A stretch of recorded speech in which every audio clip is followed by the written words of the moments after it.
Alô, meus queridos irmãos, pastor Moabel. E hoje vou falar sobre a igreja de Esmirna,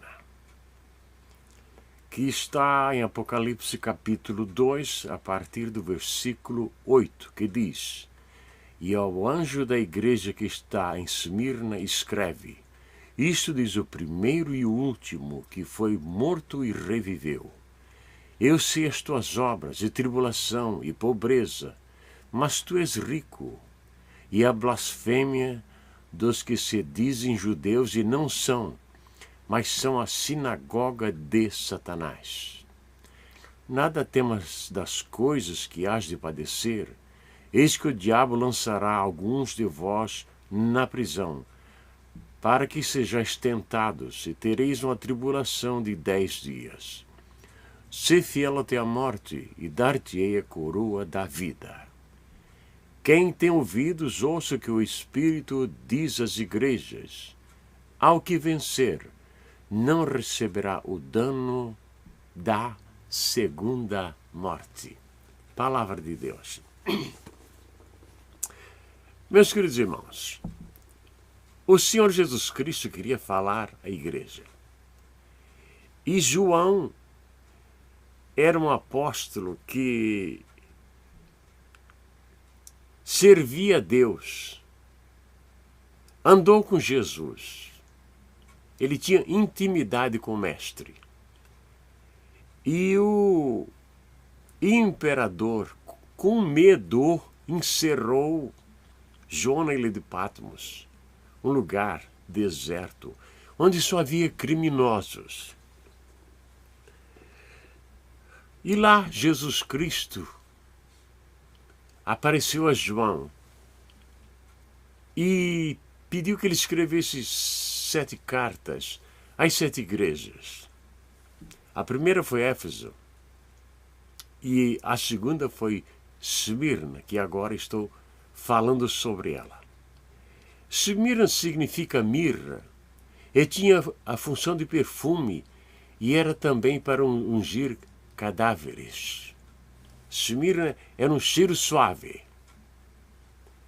E neste lugar era uma cidade de ciência moderna.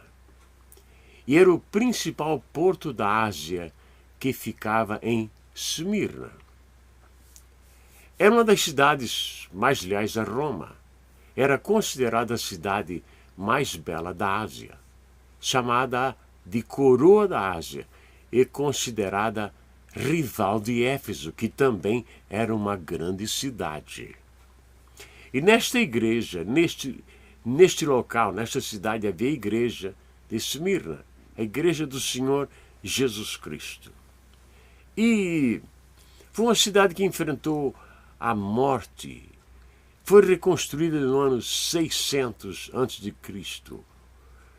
E foi destruída e reconstruída no ano 200 a.C., digo.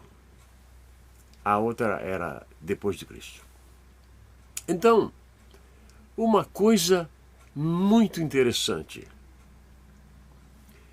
50 anos depois desta carta, o bispo da cidade de Esmirna era Policarpo. Não era desses bispos que ficam milionários, ladrões, vigaristas. Não, ele era um servo de Deus. E era cobrado sempre que o povo desse voto de prosperidade ao imperador. Essa prosperidade que hoje eles falam vem de lá. Porque todos esses, eles têm alguma ligação com o demônio. Eles não estudam, não oram, não jejuam. Eles nem entendem que estão sendo vitimados pelo diabo. Eles não entendem isso. Mas eles querem o dinheiro do povo. Eu sou bispo, eu sou bispo. Muito bem. Nesta cidade, tinha uma deusa chamada Cibele, e era retratada em moedas com a coroa. Até moeda tinha de Esmirna. da deusa de Esmirna. Tinha uma forte influência em Roma. Era muitíssimo forte a influência que Esmirna causava em Roma. Por isto, era uma das cidades principais da Ásia Menor. E quando o bispo Policarpo, no ano 155, quer dizer, 50 anos depois desta carta, a polícia foi, os soldados foram à casa dele para trazê-lo ao anfiteatro. E quando bateram na porta, Policarpo disse: "Oh, sejam bem-vindos, entrem aqui." E os soldados, sem graça, entraram. "Sentem-se, eu vou preparar uma comida para vocês." Ele preparou a comida, comeram, e Policarpo, sorrindo, seu rosto brilhava. Ele disse: "Agora vocês me deem um momento para eu orar para o Senhor." E por 1 hora ele orou e depois voltou. E foram para o anfiteatro. Lá chegando, eles disseram: "Agora você tem oportunidade para salvar a tua vida, mas você terá que renunciar o teu Deus. Blasfema do teu Deus, senão tu vai morrer queimado." E ali estava a lenha para iniciar a fogueira. Diz: "Fora os ateus, que a tua religião é uma religião de ateus." Ele se virou para o povo e disse: "Fora ateus." E ele disse: "Você não quer renunciar?" Ele disse: "Não. Como é que eu vou renunciar Jesus Cristo, que eu sirvo Ele há 86 anos e nunca me fez nenhum mal? 86 anos eu o sirvo." E aí colocaram Policarpo na fogueira e foram queimando lentamente. Mas o rosto de Policarpo brilhava e os soldados ficaram atemorizados, porque o sangue dos cristãos era a semente do Evangelho. Não é como hoje, que é televisão, é câmeras, é isso, é aquilo outro, para que a igreja cresça. Prosperidade, mentiras aqui e revelações mentirosas ali, artistas contratados para cair, fingindo que estão endemoniados. Mas naquela época não era assim. Então, nós encontramos que os cristãos, eles estavam sofrendo perseguição, fome, difamação e prisão. A tribulação era para pressionar eles para abandonarem a fé. Mas a perseguição agia neles como, quanto mais apertados eles eram pelo regime, mais o perfume de Cristo exalava em suas vidas. Então, a tribulação, ela também tem o seu lado brilhante. O Senhor disse: "Não temas, porque alguns de vós serão lançados na prisão." Hoje, alguns são lançados em Brasília. Em Brasília, 19 horas. Ninguém faz nada. Brasília tem muitos crentes lá, mas decididamente não seriam membros desta igreja. Ou um ou outro, por certo, seria, mas não todos. Quando Deus disse que eles teriam uma perseguição de 10 dias, na verdade eram 10 imperadores e a perseguição duraria 230 anos.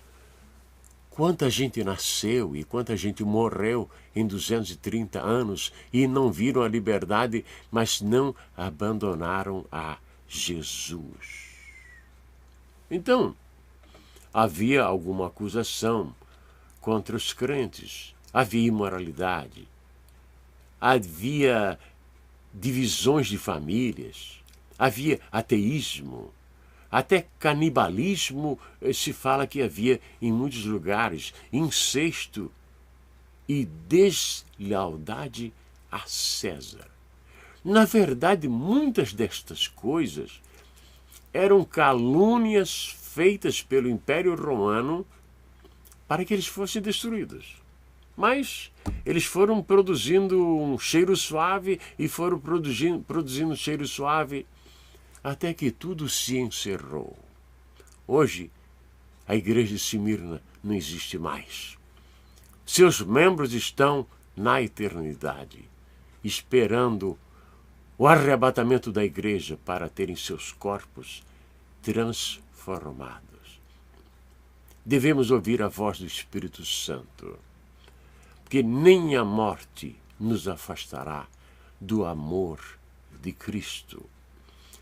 A segunda morte eterna significa estar separado de Deus para todo sempre.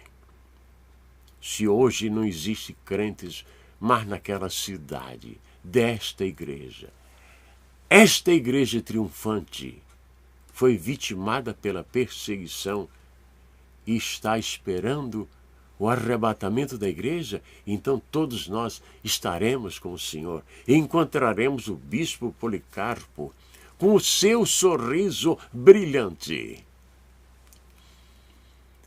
Fico muito agradecido a Deus por pertencer a esta igreja, igreja de Esmirna. Quero dedicar este vídeo àqueles irmãos que sofrem perseguição dentro da igreja, fora da igreja, no trabalho, perseguições familiares. Vou orar. Nosso Deus e nosso Pai, abençoa os teus servos ao redor do mundo que neste momento sofrem as perseguições. Bendito seja o teu nome.